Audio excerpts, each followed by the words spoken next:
spoke time into being, caused planets to spin, flung galaxies wide through infinite space to sing of his splendor and fathomless grace. Come, come, daughters and sons, look to the light of the world. Sing, sing praises to him.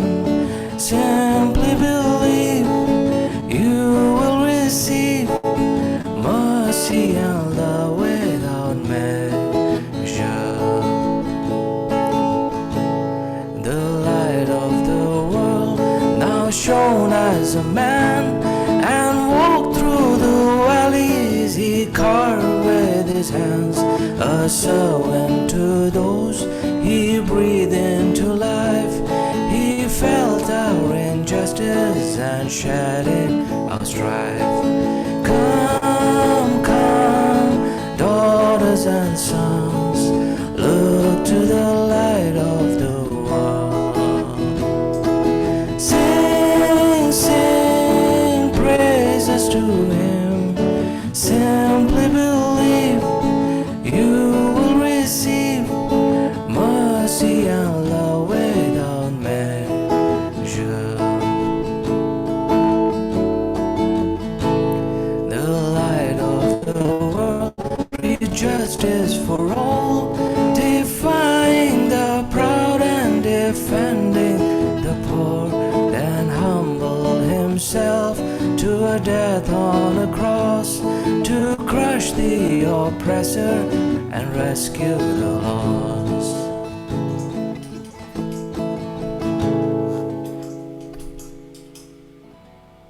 Come, come, daughters and sons, look to the light of the world. Sing, sing praises to him. Simply believe you will receive mercy and love without measure. The light of the world still shines on the earth with gifts of forgiveness, the hope of new birth. So open your heart, don't hide in the night. Step out of the darkness and into his light. Come, come, daughters and sons, look to the light of the world. Sing, sing praises to him. Simply believe you will receive mercy and love without measure.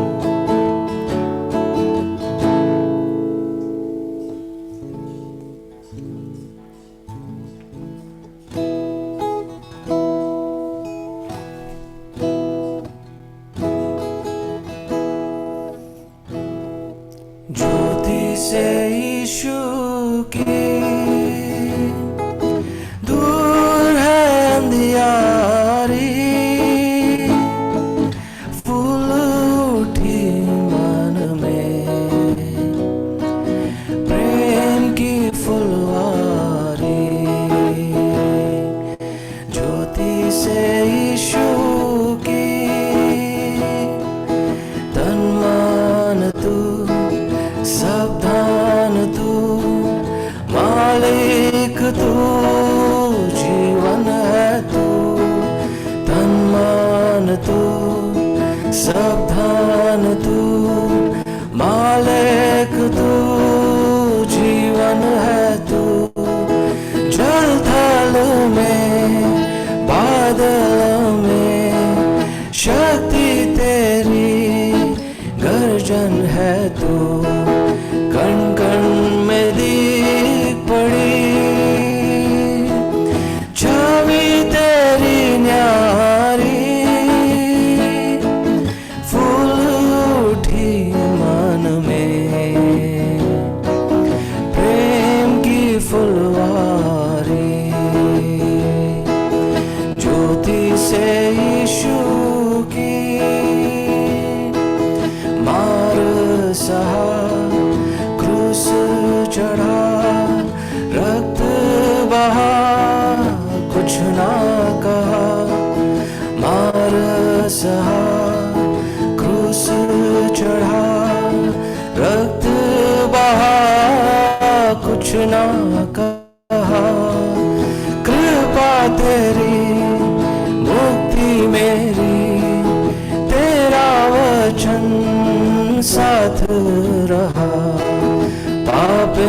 से प्रभु जी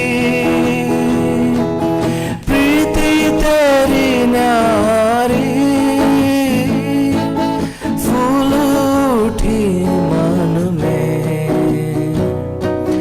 प्रेम की फुलवारी ज्योति से यीशु की शब्द तेरा गूंज उठा जाग उठी तेरी लगन शब्द तेरा गूंज उठा जाग उठी तेरी लगन सत सुरन प्यार की धुन झूम उठा सारा गगन प्रेम से भर गई ये दुनिया सारी फूल उठी मन में प्रेम की फुलवारी ज्योति से यीशु की दूर है अंधियारी फूल उठी मन में प्रेम की फुलवारी ज्योति से यीशु की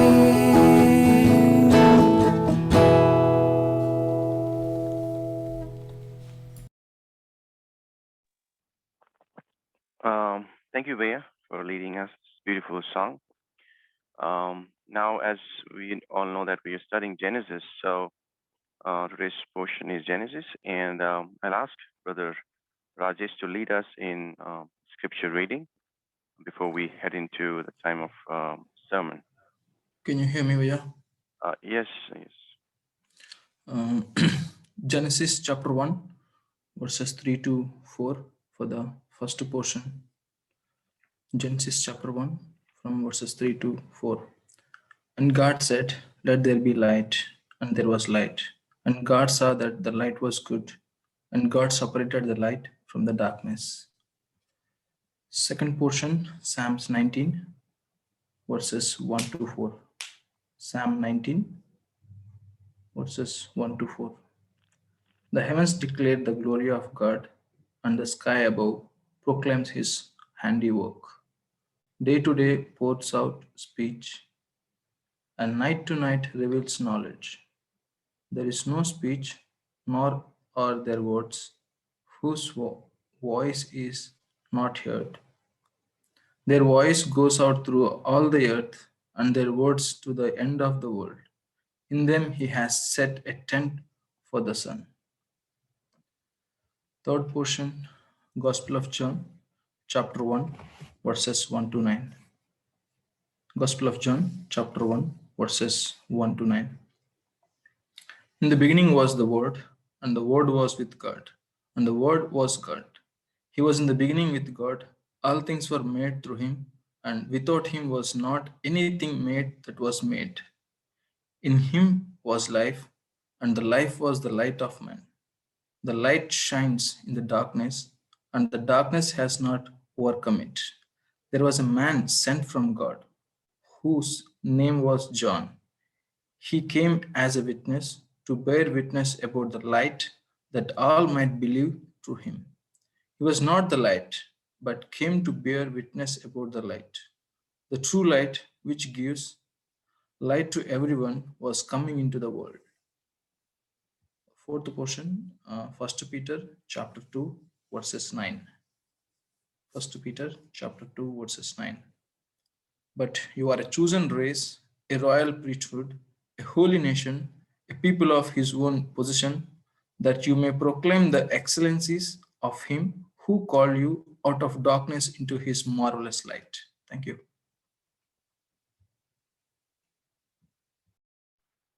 Thank you, Rajesh.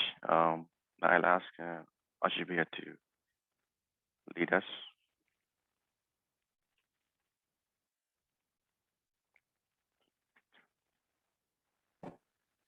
Good morning, church. It's a pleasure to be with you, though through a virtual platform, to speak from God's word and learn together. सुप्रभात कलीसिया, ये बड़ी खुशी की बात है कि हालांकि हम एक आभासी माध्यम के द्वारा आपसे बात कर रहे हैं, लेकिन फिर भी परमेश्वर के वचन के बारे में बात करना एक बड़े आनंद की बात है। It's often said about us that we are not worshiping on a Sunday morning, and I don't believe that. God's word is one which leads us to worship, and that worship needs to be coming out of our lives that we live on a daily basis.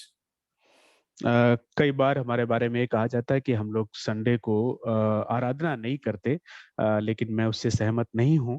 जब हम परमेश्वर का वचन सुनते हैं, उसके द्वारा आराधना जो है वो हमारे जीवनों से होती है। हम जब दिन प्रतिदिन अपना जीवन जीते हैं, हमारे दिन प्रतिदिन के जीवन जीने के द्वारा परमेश्वर की आराधना होती है। Last week we answered the question. We considered the impossibility, or we answered the question of how a solitary God can create a world out of love.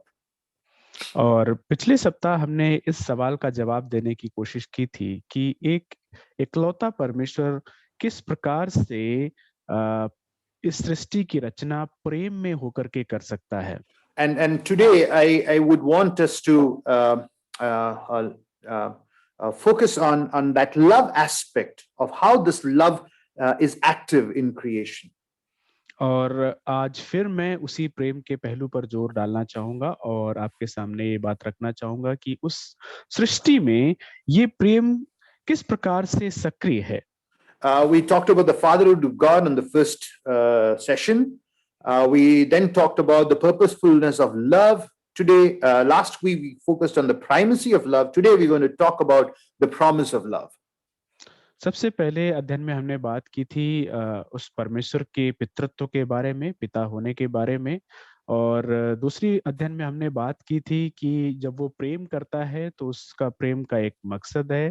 तीसरा हमने बात की थी कि किस प्रकार से प्रेम जो है वो सबसे प्रमुख है उसके सृष्टि की रचना में, और आज हम प्रेम के वायदे के बारे में बात करेंगे। Today we are going to have around 4 things as we go through this session. और 4 बातें हम सीखेंगे जब आज के हम इस संदेश को सुनेंगे। It comes out of this passage that we read, chapter 1 verses 3 to 5, and God said, "Let there be light." As we go through this passage, we're going to look at 4 things, and those 4 things are love comes in words, love brings light, love brings life, and love brings structure. तो जब हमने उत्पत्ति पहले अध्याय उसकी तीसरी और चौथी आयत को पढ़ा है, तो वहां पे जब परमेश्वर ने कहा कि उजियाला हो तो उजियाला हो गया। इस बात से हम 4 बातें जो हैं आज के संदेश में सीखेंगे। पहली बात यह है कि प्रेम जो है वो शब्दों में होकर के दिखाई पड़ता है। प्रेम के द्वारा उजियाला आता है, प्रकाश या ज्योति आती है। प्रेम जो है वो जीवन लेकर के आता है। प्रेम जो है वो एक व्यवस्था लेकर के आता है, एक संरचना बनाता है। The first focus for this morning is love comes in words. पहली बात जिस पे आज हम ध्यान धरेंगे वो ये है कि प्रेम जो है वो शब्दों में होकर के जाहिर होता है। What does the verse say? God said, "Let there be light." इसका क्या मतलब है कि जब तीसरी आयत में लिखा है कि परमेश्वर ने कहा उजियाला हो। You see, nature of love is this, that it cannot exist in silence. प्रेम का एक स्वभाव ही है कि प्रेम जो है वो एकदम शांत हो, खामोश नहीं रहता। प्रेम It cannot remain incommunicado. It has to have communication.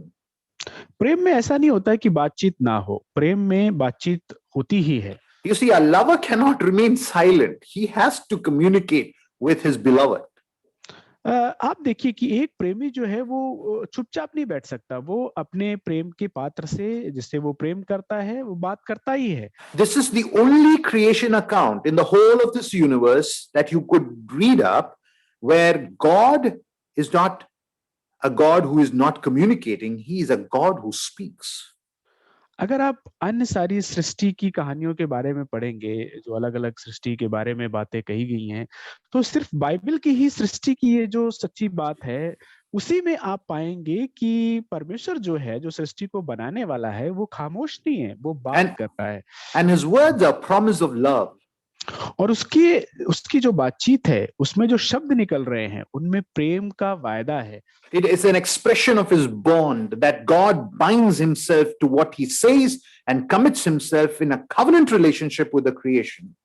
और वो जब शब्द बोलता है तो ये शब्द जो है उसका एक वाचा रूपी रिश्ता रखने का जो उसने निश्चय किया है उसको दिखाते हैं, जो उसने ठाना है प्रेम करने का, उसको दिखाते हैं।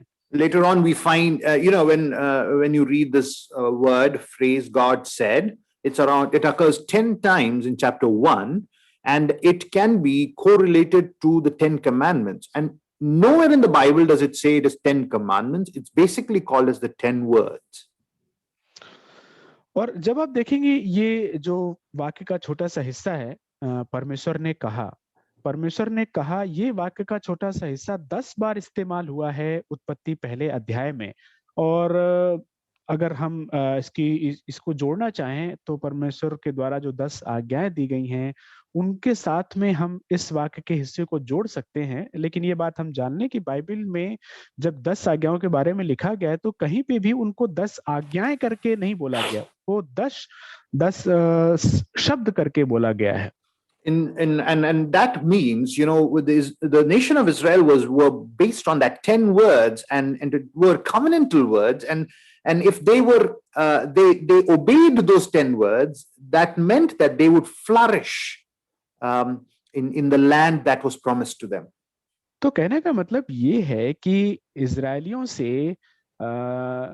को जब वो 10 शब्द दिए गए थे तो उनका सारा जीवन जो था वो इन 10 शब्दों के ऊपर आधारित था। और इन्हीं 10 शब्दों के कारण जहाँ पे उनको जिस देश में रहने के लिए वायदा किया गया था उस देश में वो लोग फल फूल सकते थे। Now look at this verse that we read. It says that the Lord said, and there was light. And if you notice very carefully, it is divine words shattering the cosmic darkness, thus bringing a new birth, a new realm, a new world into existence. और यहाँ पे देखिए कि जब लिखा गया है कि परमेश्वर ने कहा, तो इस प्रकार से परमेश्वर के जो शब्द हैं, परमेश्वर जो शब्दों का इस्तेमाल कर रहा है उनके द्वारा विश्व में जो अंधियारा है उनको चीरते हुए ये शब्द जो है वो प्रकाश को पैदा करते हैं। That is to say that he is creating a kingdom, a covenantal kingdom into existence, and he promises to sustain it for mankind. और कहने का मतलब ये है कि वो एक ऐसा राज्य बना रहा है जो कि वाचा रूपी रिश्ते पर आधारित है और जो कि मनुष्य के पोषण के लिए, फलने फूलने के लिए अच्छा है। Scholars agree that these words that are used in chapter 1 and across the pages of the Bible, whenever God speaks, the speech of God has a character of oath and promise. और Bible के जो विद्वान लोग हैं इस बात से सहमत हैं कि चाहे वो उत्पत्ति के पहले अध्याय की बात हो या बाइबल के अन्य किताबों और उनके अध्यायों की बात हो, परमेश्वर जब भी बोलता है तो परमेश्वर यूं ही फालतू में नहीं बोलता। परमेश्वर जो बोलता है उनमें एक वायदा होता है, उनमें एक वाचा रूपी बात होती है। And therefore God's word is life-giving and life-enriching word. It is creative and it is an effective word. It's not a word spoken into the air without any result. और इसलिए परमेश्वर के जो शब्द हैं वो जीवन देने वाले शब्द हैं, जीवन को और बेहतर करने वाले शब्द हैं, चीजों को बनाने वाले शब्द हैं। वो यूं ही बिना किसी उद्देश्य के हवा में बोले गए शब्द नहीं हैं। Therefore, when his word comes, love comes with word. That is what we need to understand. When he speaks with his word. तो इसलिए इस बात को हमें समझना है कि जब वो बोलता है तो प्रेम जाहिर होता है, उसके शब्दों के साथ में प्रेम प्रदर्शित होता है। His word is life transforming word. उसके जो शब्द हैं, उसके जो वचन हैं, वो जीवन को बदलने वाले वचन हैं, शब्द हैं। What does this mean for us in our journey, dear church? प्रिय कलीसिया, हमारे जीवन की यात्रा में इस बात का क्या मतलब है? That means that the word that you hold in your hand has a power to change you. इसका मतलब ये है कि जिन शब्दों को, परमेश्वर के जिन वचनों को आप अपने हाथ में पकड़े हुए हैं, आप अपने हाथ में पकड़ते हैं, उनके अंदर ये सामर्थ्य है कि आपके जीवन को बदल दें। But we struggle to read the word. लेकिन हम इन वचनों को पढ़ने में बड़ा ही जद्दोजहद महसूस करते हैं। We only see it as an obligation or a chore or a duty to be completed in the morning, and we don't seek delight in doing so. हम परमेश्वर के वचन को पढ़ना सिर्फ एक कामकाज जैसा समझते हैं कि सुबह उस काम को करना है और एक कर्तव्य के रूप में समझते हुए हम उसको करते हैं, लेकिन उसको करने में जो आनंद का एहसास हमें करना चाहिए, उस आनंद का एहसास हम नहीं करते। We don't see it as a time where we are soaking ourselves in the love of the triune God as we read through the pages of Scripture. हम परमेश्वर के वचनों को पढ़ने के समय को ऐसा करके नहीं समझते कि ये ऐसा समय है जहां पे हम उस त्रिएक परमेश्वर का जो प्रेम है उसमें अपने आप को डुबो करके तरोताजा करते हैं। Bibles are gathering dust in our home while we fight the randomness, sinfulness, emptiness of our life on a daily basis with social media, Netflix, and friendships and other circles of entertainment. जब हम अपने जीवनों में अलग अलग प्रकार के पापों में फंसे हुए हैं, सोशल मीडिया के ऊपर हम जुड़े हुए हैं और अन्य सारी जगहों पर फंसे हुए हैं, लेकिन उस समय हमारे घरों में हमारी जो बाइबल है उसके ऊपर धूल जम रही होती है। Instead of thinking of God's word as his love for us and life for us, we see reading of God's word as a burdensome activity which is difficult to keep. बजाय इसके कि हम परमेश्वर के इन वचनों को उसके प्रेम का एक बड़ा सबूत समझें, उसके जीवन देने वाले उस बात का सबसे बड़ा सबूत समझें, हम बाइबल को पढ़ना एक बड़ा उबाऊ समझते हैं, एक बोझ का काम समझते हैं। I don't want to make you guilty, but we started off with the reading plan. I'm going to ask you, I don't want an answer from you. Where have you reached in your reading plan? मैं नहीं चाहता हूं कि आप अपने अंदर बुरा महसूस करें, आप अपराध बोध जैसा महसूस करें, लेकिन जो हमने बाइबल पढ़ने की एक योजना बनाई थी, जो प्लान मैंने आपके साथ में शेयर किया था, कहाँ पे हैं आप उस प्लान के साथ में? The significance of God speaking is that God is making himself known. That is why he speaks. और उसके बोलने का, परमेश्वर के बोलने का महत्व ये है कि परमेश्वर जब बोलता है तो परमेश्वर अपने आप को जाहिर करता है। The question, yeah, go ahead. परमेश्वर चाहता है कि उसके बोलने से हम उसको जानें। The question we must ask is, are we listening? सवाल जो हमें अपने आप से पूछना चाहिए वो ये है कि क्या हम उसके उन शब्दों को सुन रहे हैं? You see, in Psalm 19, the passage we read, we also know that Paul writes about the creation in verse chapter 1, and he speaks about how there is a speech in the creation, about how the loving creator creates. But the question that we must ask is, what is our response to the speech that God has given us, the word that he has given us? अगर हम भजन संहिता 19 में देखें तो वहां पे हम सृष्टि किस प्रकार से बातचीत करती है उसके बारे में हमने पढ़ा, भजनकार वहां पे बताता है, लेकिन जो यहाँ पे हम देखते हैं कि परमेश्वर जो है उसको हम उसके शब्दों में, उसके वचनों में देखते हैं। And one of the things which we know from John is that word becomes flesh and it dwelt amongst us, and Jesus is God with us. The intention of God is very clear, that he wants to communicate. He wants to have a relationship. The question that we must ask is, with this persistent communication that God is giving us, are we listening? अगर हम यूहन्ना के उस पुस्तक में देखें तो वहां पे वो कहता है कि ये वचन जो था वो देहधारी हुआ और हमारे बीच में रहा।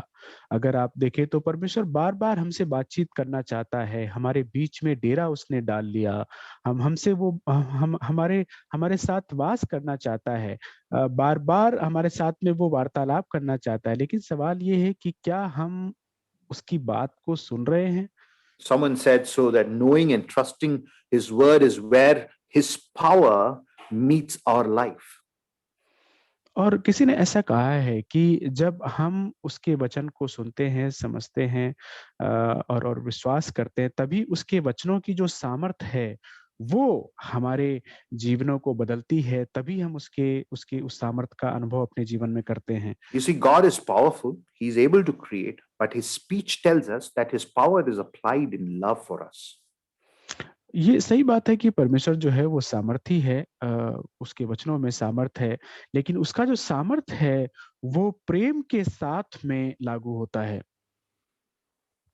When you listen, you live. जब आप सुनते हैं तभी आप ठीक से जी पाते हैं। You see, if you are in a relationship with this God who's created the universe, who speaks, you are listening to this God. अगर आप उस परमेश्वर के साथ रिश्ते में हैं जिसने इस सृष्टि को बनाया है, तो परमेश्वर जब बोलता है आप सुनते हैं। You're not just going to be a Christian who says, "Oh, I believe in Jesus Christ, but I don't care what he's going to say." You care. That's why you believe in him. आप ऐसा नहीं कह सकते कि मैं मसीह हूँ, लेकिन ठीक है मैं अपने हिसाब से जीऊंगा, जो उसने कहा है मैं उसके बारे में परवाह नहीं करता। आप ऐसा नहीं कह सकते। The second thing about how this is promise of love is that it brings light. Love brings light. और परमेश्वर के प्रेम का जो वायदा है, उसमें जो दूसरी जरूरी बात है वो ये है कि प्रेम जो है वो उजियाला लेकर के आता है। When you read verse 3b, let there be light, and there was light, and God saw the light was good. This is the first direct quote of God's own word mentioned in the scripture. जब आप तीसरे आयत में पढ़ते हैं उजियाला हो, और परमेश्वर ने उजियाले को देखा कि अच्छा है, तो आप यहाँ पे देखते हैं कि ये पहली मर्तबा है, पहली बार है जब परमेश्वर ने जो बोला उसके हूबहू शब्दों को यहाँ पे एक हवाले के रूप में लिखा गया है। So it makes one thing clear, that this God is distinct from his creation. He's not, creation is not an appendage to him. It's not this extension. He's making it distinct from who he is. तो उसके कहने का मतलब ये है कि ये सृष्टि जो है वो ऐसा नहीं है कि उसी का, परमेश्वर का ही एक विस्तार है, या परमेश्वर से ही परमेश्वर जैसी ही है, या परमेश्वर ने उसको अपने में थोड़ा सा और जोड़ करके बढ़ा दिया। ऐसा नहीं है, परमेश्वर ने उसको बिल्कुल अलग करके बनाया, एकदम स्पष्ट रूप से अलग करके बनाया। But his speaking clearly indicates that he's involved in the minutest details of this creation. लेकिन जब वो बातचीत कर रहा है, किन्हीं चीजों को कह रहा है, तो ये भी पता चलता है कि इस सृष्टि की छोटी सी छोटी बात में भी वो शामिल है। And somebody said that God did not create in time, rather he created with time. और इसीलिए किसी ने ऐसा कहा है कि परमेश्वर ने समय में होकर के नहीं, बल्कि समय के साथ साथ सृष्टि को बनाया है। So the first step of love was to dispel darkness. प्रेम का जो पहला कदम था वो ये था कि अंधियारा को दूर किया जाए, अलग किया जाए। And as the darkness is dispelled, it uncovers what is hidden. और जैसे जैसे अंधेरा दूर हटाया जाता है, तो उससे ये पता चलता है कि अंधेरे के नीचे क्या चीज छुपी थी। And this is fundamental for life and flourishing, because we need God's light in a dark environment to survive, both at a physical level as well as at a spiritual level. और ये बात हमें जीवन जीने के लिए बहुत ही जरूरी है कि ऐसी कौन सी चीज है जो अंधकार में छिपी हुई है। ये हमारे शारीरिक रूप से जीवन जीने के लिए भी जानना जरूरी है, और आत्मिक रूप से जीवन जीने के लिए भी जानना जरूरी है। God uses his ultimate power to convert a dark, formless, void space into full of life, and this is done with utmost love and not through power and aggression. और परमेश्वर जो है वो एक सुनसान, बेडौल और अंधियारे माहौल को जीवन देने वाले, फलने फूलने वाले माहौल में बदल देता है। जब वो ये बदलाव करता है तो सिर्फ अपनी शक्ति का प्रदर्शन करते हुए नहीं करता, शक्ति का दिखावा करते हुए नहीं करता, बल्कि वो इस बदलाव को प्रेम में होकर के करता है। Now, it's very interesting how the author here doesn't say that, when you observe the verse, it says, "Let there be light." There was light. It does not say God created sun even sun must have a source, right? And that sun is not an independent source of light. Sun is dependent on this creator God for light. और तीसरी आयत में जब यहाँ पे लेखक कह रहा है कि परमेश्वर ने कहा उजियाला हो तो उजियाला हो गया, तो यहाँ पे परमेश्वर ने सूरज नहीं बनाया।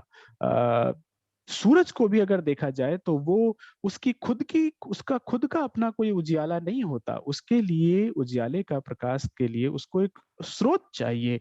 परमेश्वर जो है वो स्वयं में उजियाला है, उसके लिए कोई स्रोत की जरूरत नहीं पड़ती है। Now I want you to observe this carefully. When God created light, the situation is one of darkness. मैं चाहता हूं कि आप इस बात को गौर से सुने कि जब परमेश्वर ने उजियाला बनाया तो माहौल जो था वो अंधकार से भरा था। So it is from behind the veil of darkness that he sends light. तो ये उस अंधियारे का एक पर्दा है जिसके पीछे से वो उजियाला भेजता है। Because God's spirit is situated in the darkness. That's what we were reading. In the beginning, God created heaven and earth were formless and void, and there was darkness over the face of the water, and the spirit of God was hovering over the face of the water. So, spirit of God is situated in the context of darkness.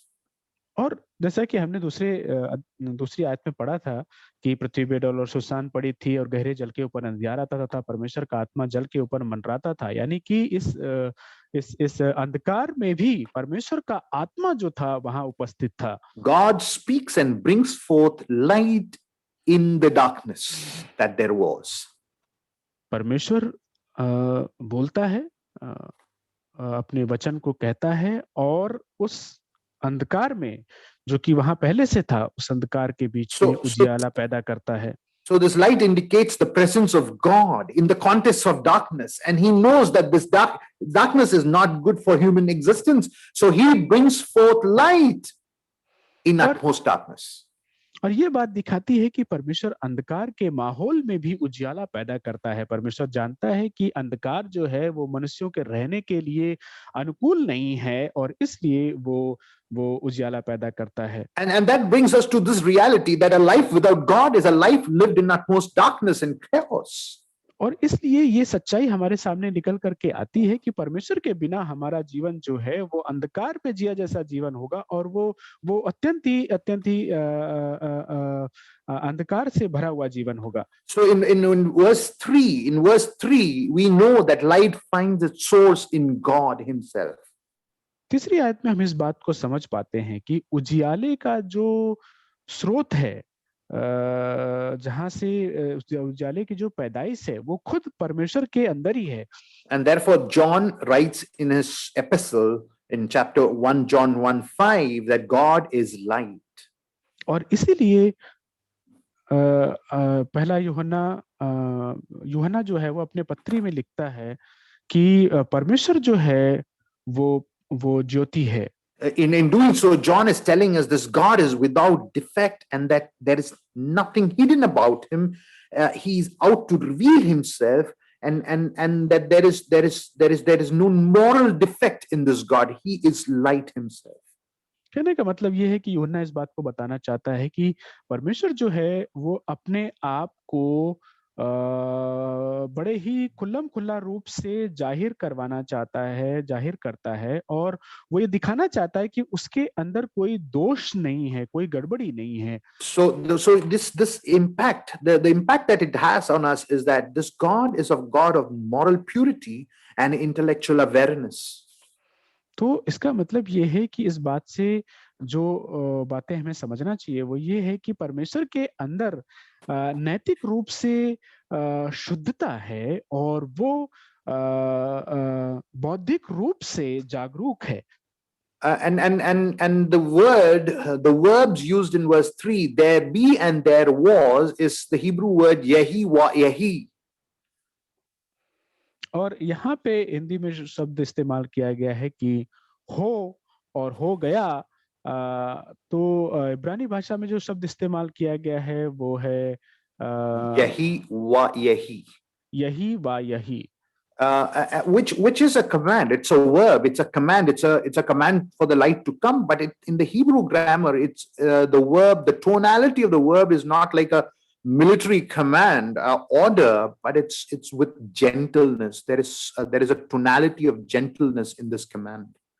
और इब्रानी भाषा में जब इन शब्दों का इस्तेमाल किया गया है, यही वही यानी कि उजाला हो जाए, तो आज्ञा के रूप में तो इसको कहा गया है, लेकिन इसको मिलिट्री वाली जैसी फौज वाले लोग जैसे आज्ञा देते हैं, वैसे शब्दों का या वैसे टोन का इस्तेमाल करते हुए नहीं कहा गया है। इसको बड़े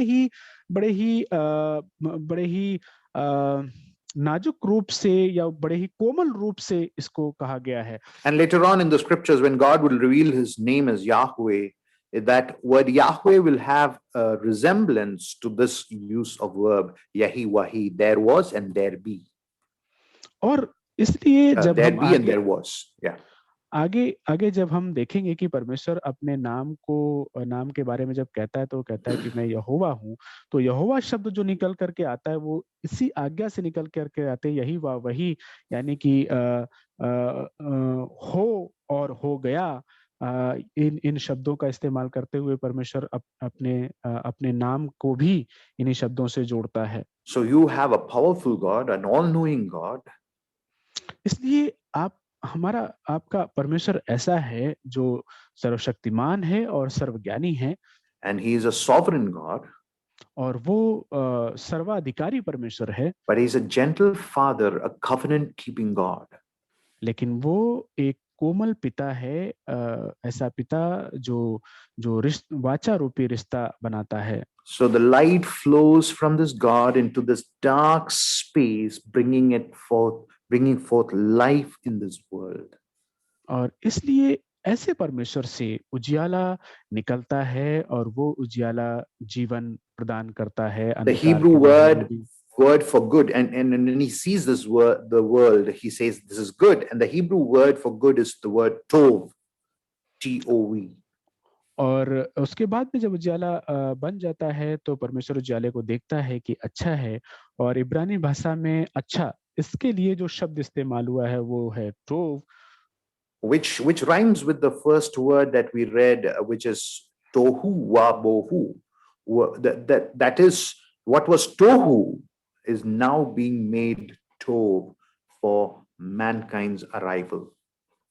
और इसलिए ये शब्द जो है, जो हमने पहले इब्रानी भाषा का एक शब्द देखा था बेडौल और सुनसान के लिए, जिसको टोवू वा बोहू कहा गया था, तो उसी शब्द के साथ में ये मिलता जुलता है कि जो टोबू था वो अब टोव हो गया है, जो रहने के लायक नहीं था वो अब रहने के लायक हो गया है। Some cultures teach us that material and some worldviews have this idea that material physical things are bad, but that's not how God sees it. कुछ समाज में, कई देशों के समाज में ऐसा सिखाया जाता है कि जो ये भौतिक या जो सांसारिक चीजें जो हैं, या इस प्रकृति में जो चीजें हैं, वो पवित्र नहीं हैं, वो ठीक नहीं है, लेकिन परमेश्वर, बाइबल का परमेश्वर ऐसा नहीं सिखाता। Your body is not created bad. Sex is not created as bad. Music is not created as bad. Career is not bad. Money is not bad. But what makes them bad is their use, which is contrary to the design of God. When we use them in darkness, that is when these things are bad. हमारा शरीर जो है वो गलत नहीं है, अशुद्ध नहीं है। हमारा जो करियर है, हमारे जो संगीत हैं, जो यौन संबंध हैं, ये गलत नहीं है। जब हम इनको अंधकार में होकर के इस्तेमाल करते हैं, परमेश्वर के डिजाइन के खिलाफ इस्तेमाल करते हैं, तब ये गलत साबित होते हैं। When we use them for our own glory, when we use them not to glorify God, when we use them against the desire of God, it is when these good things turn bad. It is then these good things turn bad in our lives. जब हम इन चीजों का इस्तेमाल अपनी महिमा के लिए करते हैं, परमेश्वर की महिमा के लिए इस्तेमाल नहीं करते हैं, परमेश्वर की इच्छा के हिसाब से इस्तेमाल नहीं करते हैं, अपनी इच्छा के हिसाब से इस्तेमाल करते हैं, तब ये जो अच्छी चीजें हैं वो बुरी हो जाती हैं। Therefore, one thing which is very clear from this passage is that God's love is intentional in making his creation good for man who is yet to arrive on the scene. और इसलिए एक बात बिल्कुल स्पष्ट है कि परमेश्वर जो है, जब वो प्रेम करता है तो उसका इरादा बिल्कुल साफ है। वो बड़े अपने इरादे के साथ में कि इस धरती को, इस सृष्टि को आदमी के रहने के लायक बनाएगा, इस इरादे के साथ में वो प्रेम में होकर के सृष्टि की रचना करता है। Third, we're going to look at how this love brings life.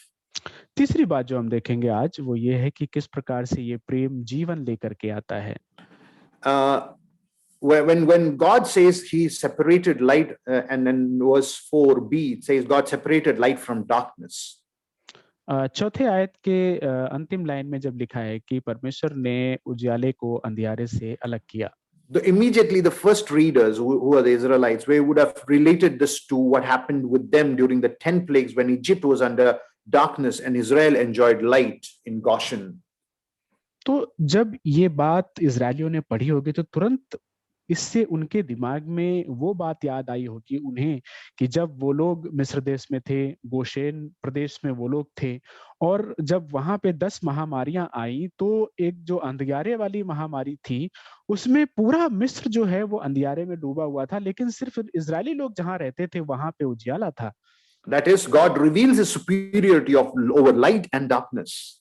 कहने का मतलब ये है कि परमेश्वर ने उस घटना के द्वारा, उस महामारी के द्वारा इस बात को जाहिर किया इजरायलियों के ऊपर और मिस्रियों के ऊपर कि वो सर्वाधिकारी है उजियाले के ऊपर भी और अंधियारे के ऊपर भी।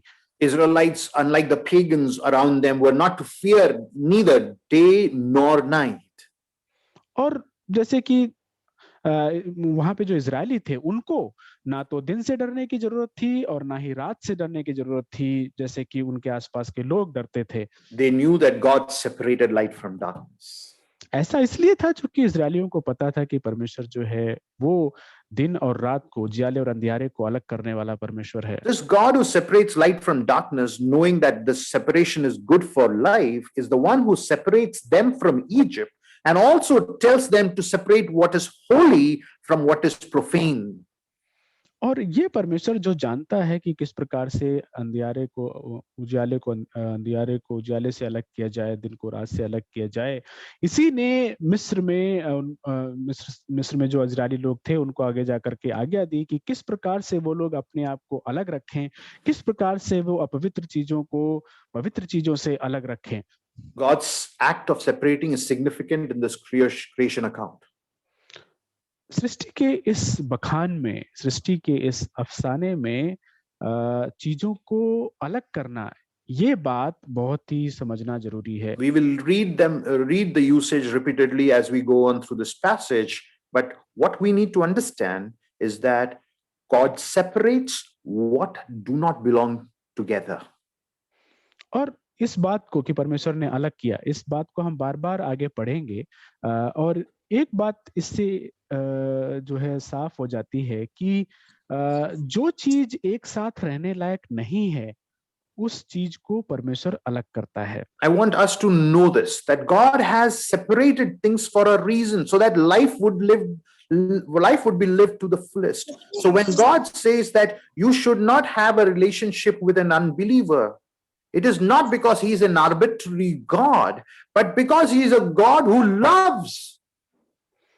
और मैं चाहता हूं कि जब परमेश्वर चीजों को अलग कर रहा है तो परमेश्वर का एक मकसद है उन चीजों को अलग करने में, और परमेश्वर इसलिए अलग करता है कि वो चीजें जो हैं वो हमारे जीवन को बहुतायत से जीने में बाधा होती हैं, इसलिए परमेश्वर उन चीजों को अलग करता है। और इसी प्रकार से परमेश्वर जब कहता है कि अविश्वासियों के साथ में रिश्ता मत रखो, तो ऐसा नहीं है कि परमेश्वर तानाशाही झाड़ रहा है यहाँ पे, बल्कि उसका कहने का मतलब ये है कि वो आपके लिए, आपके जीवन के लिए अच्छा नहीं है और इसलिए वो ऐसा करता है।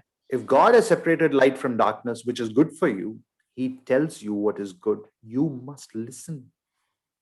अगर परमेश्वर अंधकार से उजियाले को अलग करता है और इसलिए करता है क्योंकि वो आपके लिए अच्छा है, तो इसलिए जब परमेश्वर आपसे कहता है किसी चीज के अलग रहने के लिए तो हमें उसको सुनना चाहिए। He didn't ask you before separating light from darkness, did he? उजियाले को अंधियारे से अलग करने के पहले उसने आपसे कुछ करने के लिए नहीं कहा? क्या कुछ कहा आपसे करने के लिए? No, he didn't ask an opinion from you. Should I separate them? उजियाले को अंधियारे से अलग करने के लिए उसने आपका विचार नहीं मांगा कि मैं इसको करूं या ना करूं। He knew what was good for you. He's an all-knowing God.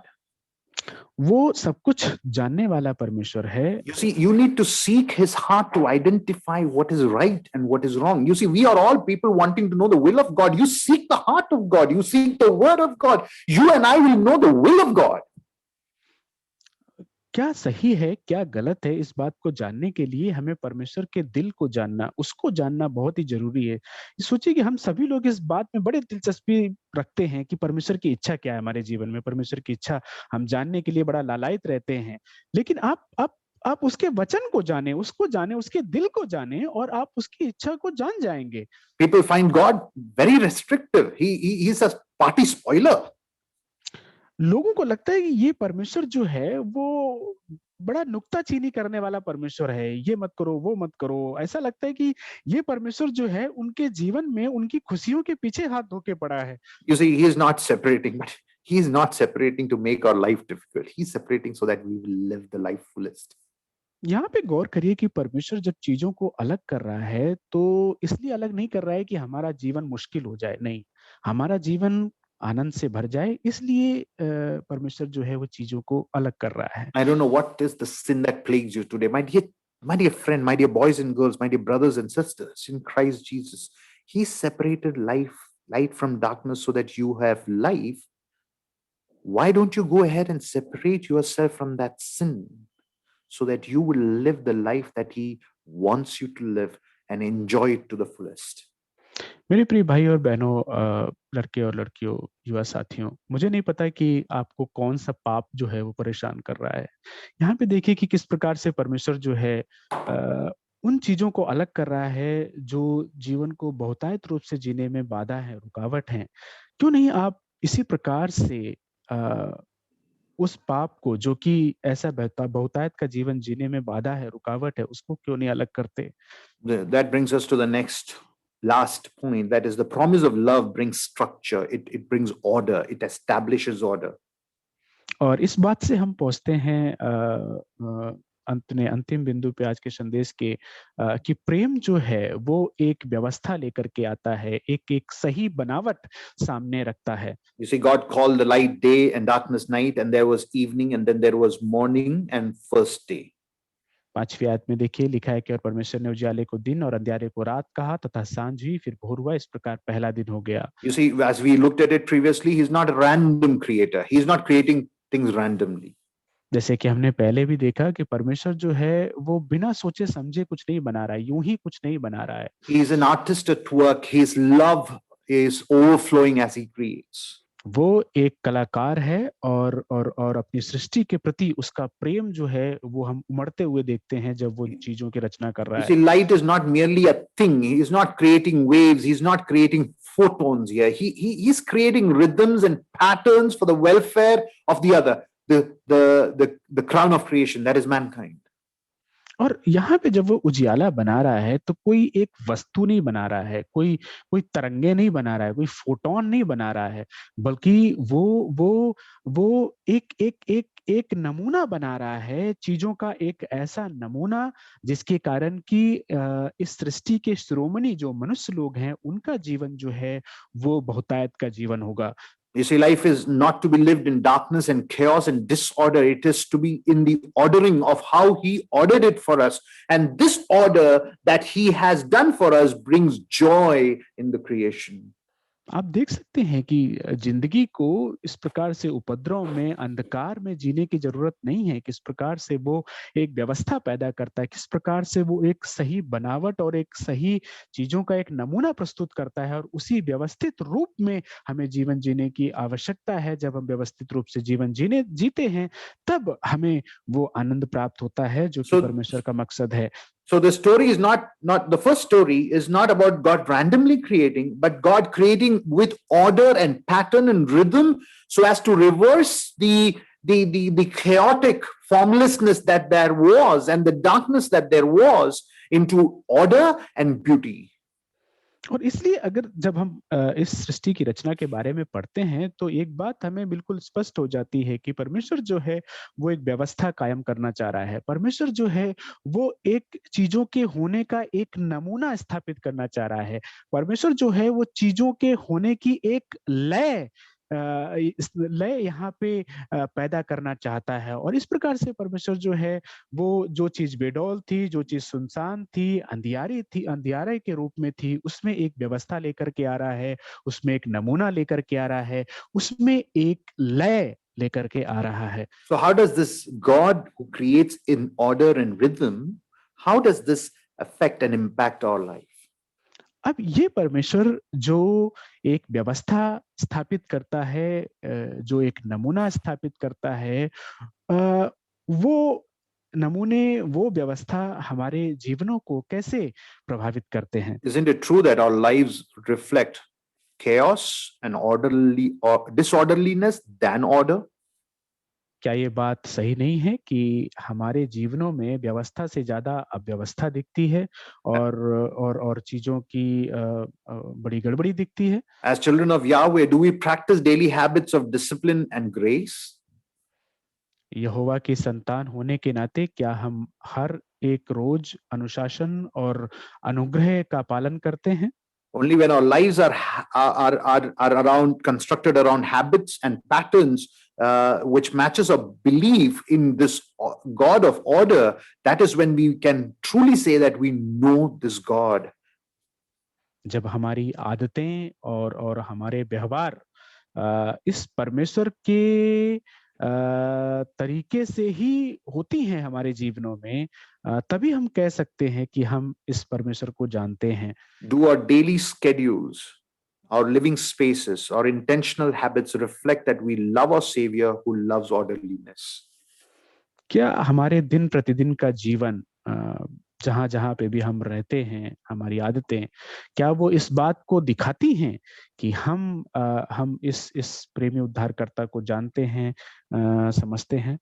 Is there a morning schedule? Is there a time that we are to wake up, or are we just lying in the bed, lazing around and waking up at 11 o'clock when the sun is shining right up over our head?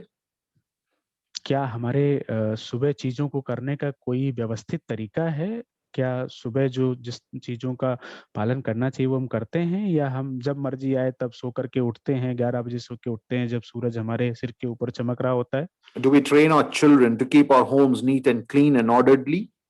क्या हम अपने बच्चों को ये सिखाते हैं कि वो घरों को साफ सुथरा रखें और चीजों को जहाँ रखना चाहिए वहां तरीके से, सलीके से रखें? When guests come and visit us, even those who are uninvitedly walking in, do they see orderliness in our life, or do they see this chaos and formlessness and disorderliness? जब हमारे घरों में अतिथि आते हैं, या ऐसे अतिथि जो बिना बताए आते हैं, क्या जब वो हमारे घर में आते हैं तो वो देखते हैं कि चीजें जो हैं वो सही जगह पर रखी हुई हैं, घर जो है वो व्यवस्थित है, या ये लोग ये देखते हैं कि चीजें अस्त व्यस्त हैं और घर एकदम अव्यवस्थित है? I want you to think about these things in your mind. But as we think about how this light of this God impacts us, I want you to see how this is seen in the scripture, how this God outworks himself in the dark places of our life and brings light. I want you to see that as we end. और ये चीजें किस प्रकार से हमारे जीवन में लागू होती हैं, हम इस पे विचार करें कि किस प्रकार से परमेश्वर जब उजियाला पैदा करता है और उजियाले का हमारे जीवन में किस प्रकार से प्रभाव पड़ता है। लेकिन वचन में जब परमेश्वर जो है वो उजियाले का इस्तेमाल करते हुए हमारे जीवन के जो अंधकार में क्षेत्र हैं उनके साथ में किस प्रकार से पेश आता है, उसको भी हम समझ लें जब हम अपने इस संदेश के आखिर में पहुंच रहे हैं। A Christian writer by the name Simone Weil said, "Love is light," and that's significant truth. एक मसीही लेखक सिमोन वे ने कहा है कि प्रकाश जो है, ज्योति जो है वो प्रेम है। In the story of Abraham, before we reach chapter 15 of book of Genesis, Abraham की कहानी में इसके पहले कि हम उत्पत्ति 15 अध्याय में पहुंचे, he and his family face famine. उसके और उसके परिवार को एक अकाल का सामना करना पड़ता है। Then he moves to Egypt where his wife is attacked and taken away. उसके बाद मिस्र में जाता है जहाँ पे उसके पर हमला होता है और उसकी पत्नी जो है वो उससे छीन ली जाती है। Then after that there is a family strife where Lot has to move away. और उसके बाद में पारिवारिक एक झगड़ा होता है जहाँ पे लूत को उससे दूर होना पड़ता है। Later on, Lot is kidnapped. और उसके बाद में लूत का अपहरण हो जाता है। Abraham arranges for the rescue mission. He rescues Lot. Abraham जो है वो बचाव के लिए एक मिशन जो है वो चालू करता है और वो लूत को बचा भी लेता है। And that's when we come to chapter 15, when God appears to Abraham and says, "Fear not," because God knows that Abraham is scared. और इतना सब कुछ होने के बाद में तब हम 15वें अध्याय में पढ़ते हैं कि परमेश्वर अब्राहम के पास में आता है और कहता है कि डरो मत, क्योंकि वो जानता है कि अब्राहम जो है इतना सब कुछ होने के बाद में डरा हुआ है। Chapter 15 is a dark chapter. अध्याय 15 जो है वो अंधियारे के माहौल वाला एक अध्याय है। As God speaks to Abraham, the sun was going down. Verse 12. 12वीं आयत में अगर आप देखेंगे कि जब परमेश्वर अब्राहम से बात कर रहा है तो सूरज अस्त होने वाला है। And behold, a dreadful, fearful darkness fell on him. और देखो एक भयानक और डरावना अंधियारा जो है वो उसके ऊपर छा गया। And as God was telling him, God asked him to cut animals in equal halves and keep them separated, creating an aisle between them. और जब परमेश्वर अब्राहम से बात कर रहा है तो परमेश्वर को जानवरों और पक्षियों के नाम के बारे में बताता है और कहता है कि इनको काटो, इनके मांस के टुकड़ों को अलग अलग रखो। There's darkness in Abraham's life. Abraham के जीवन में ऐसे समय में एक अंधियारा है। And by verse 17, the sun has gone down and it is completely dark. 17वीं आयत तक आते आते हम देखते हैं कि सूरज अस्त हो चुका है और अब बिल्कुल अंधियारा छा गया है। Darkness here is symbolic of the situation or the condition Abraham is in. यहाँ पे जिस अंधियारे की बात की जा रही है वो प्रतीकात्मक रूप से इस बात को दिखाता है कि यहाँ पे अब्राहम की हालत क्या है, अंधियारे से भरी हुई। He is uncertain about his future. Nothing seems to be going his way. उस अपने भविष्य के बारे में जो है वो बहुत ही चिंतित है, उसके हिसाब से उसके जीवन में कुछ नहीं चल रहा। The anxiety of darkness of anxiety looms over him. चिंता का वो भयानक अंधकार उसके जीवन में छाया हुआ है। Here God does something unimaginable. और यहाँ पे परमेश्वर कुछ ऐसा करता है जो उसने कभी सोचा नहीं। God appears to Abraham in the darkness as flaming torch and fire, a smoking fire pot and a flaming torch passing between the animals. और यहाँ पे परमेश्वर जब है वो अब्राहम के सामने अपने आप को बड़े ही अनोखे रूप से प्रदर्शित करता है। And God is making a covenant with Abraham. जब वो परमेश्वर एक जलती हुई मशाल के रूप में अब्राहम को दिखाई पड़ता है और अब्राहम के साथ and when God walks between these cut animals, God is saying that if I don't keep my my promise with you, let this happen what has happened to these animals to me. और जब परमेश्वर इन जानवरों के कटे हुए मांस के कटे हुए टुकड़ों के बीच में से गुजर रहा है जलती हुई मशाल के रूप में, तो वो ये वादा अब्राहम से कर रहा है कि जो वादा मैंने तुमसे किया है अगर मैं उसको तोड़ दूं तो मेरी हालत भी ऐसी ही होगी जैसे कि इन जानवरों की हालत की गई है। Now I want you to notice verse 18. अब मैं चाहता हूं कि आप उत्पत्ति 15 उसके 18वीं आयत पे गौर करें। On that day. उस दिन। You see, was it not night? क्या ये रात का समय नहीं था? On that day when God walked between. लेकिन लिखा हुआ है कि उस दिन जब यहोवा वहां बीच में होके चला, God made a covenant. परमेश्वर ने अब्राहम के साथ एक वाचा बांधी। Presence of God brings light into our dark lives. परमेश्वर की जब उपस्थिति होती है तो हमारे अंधकार से भरे हुए जीवनों में भी उजियाला हो जाता है। When God makes that covenant with Abraham, we are present in that covenant because God's covenant for Abraham was not just Abraham's welfare. He says, "You will be a blessing to all nations." जब Abraham से परमेश्वर वाचा बांधता है तो वो वाचा सिर्फ अब्राहम से नहीं बांधी गई, उस वाचा में, उस वायदे में हम भी शामिल हैं, क्योंकि वो अब्राहम से ये वायदा करता है कि सारे जातियों के लोग, सारे राष्ट्रों के लोग तुम्हारे द्वारा आशीषित होंगे। You see, the true light came to this world. आप इस बात को समझिए कि जो सच्ची ज्योति थी वो इस जगत में आई, was coming into the world. इस दुनिया में आ रही थी। He was in the world, verse 10 of 1 John. यूहन्ना 1:10 में आप देखते हैं कि वो उस दुनिया में था। and the world was made through him. ये जगत, ये दुनिया उसके द्वारा बनाई गई। Out of love for the world, इस दुनिया के लिए, इस जगत के लिए जो प्रेम था उसके कारण इसको बनाया गया। yet the world did not know him. लेकिन इसके बावजूद भी इस दुनिया ने उसको नहीं जाना। My dear church, he bears our darkness on himself. मेरे प्रिय कलीसिया, हमारे अंधकार को उसने अपने ऊपर ले लिया। Darkness surrounds him, but love comes in the form of light through him. अंधकार तो उसके चारों ओर है, लेकिन प्रेम के रूप में उजियाला जो है वो उसके पास आता है। Because he is light, today we are called the children of light. क्योंकि वो ज्योति है, इसीलिए आज हम उस ज्योति की संतान कहे जाते हैं। Peter says in his book, chapter 1, verses 2-9, you are a chosen race, a royal priesthood, a holy nation, people of his own possession, that you may proclaim the excellencies of him who called you out of darkness into his marvelous light. Who called you out of darkness into marvelous light. Don't, my dear boys and girls, don't, my dear brothers and sisters, ever reject this light coming into your life and love darkness, because life of darkness is not life, it is death. पहला पतरस 2:9 में पतरस कहता है कि तुम एक चुने हुए समाज हो, याजकों का समाज हो, एक पवित्र जाति हो, और तुम अपने नहीं हो बल्कि तुम छुड़ाए गए हो, ताकि तुम उस परमेश्वर की श्रेष्ठता का बखान कर सको, उसकी महानता के बारे में बात कर सको, जिसने तुमको अंधकार से ज्योति में बुलाया है। मेरी प्रिय कलीसिया, मेरे प्रिय भाई और बहनों, लड़के और लड़कियों, इस अंधकार को प्रिय ना जाने, अंधकार से निकल करके हमें जीवन दिया गया है। अगर हम अंधकार को प्रिय जानेंगे तो हम उस प्रेम को नहीं पा पाएंगे, उस जीवन को नहीं पा पाएंगे। Continue to walk in light, love the light. Thank you.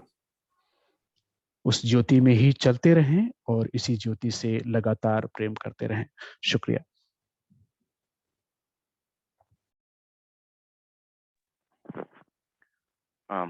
Thank you, Bhaiya, for this